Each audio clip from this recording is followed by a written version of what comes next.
Alright guys, I want to take a minute to show you how to do a brake light switch replacement on second gen Chevy S10.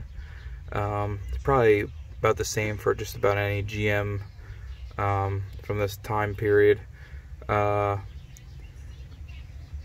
is a chore with a whole bunch of stuff in. I actually had the dash out of this thing for a different reason, but had to disconnect all this stuff, so when I went to go reconnect it, I didn't really remember how it went, so I just wanted to kind of put a video out there showing actually how it's done, and not just words or pictures of the new part and then talking about how it goes in. So it's pretty simple, but you know, like me, I'm a visual learner.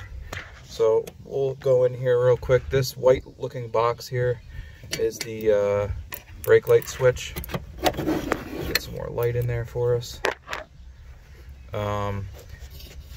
So what happens is this little box here goes through the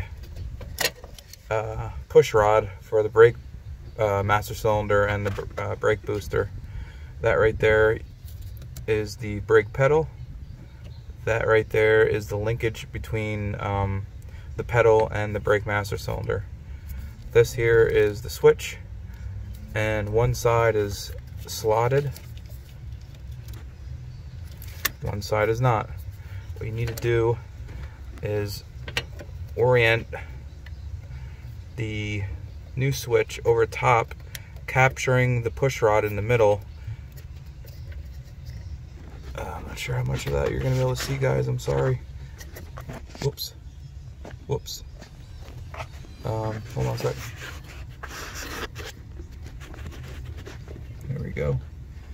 So that, what we're trying to do there is capture the push rod in between those two ears, swooping that open end over, weaseling it over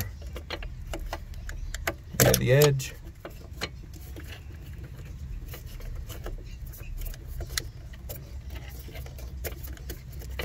working it down over and sliding it on.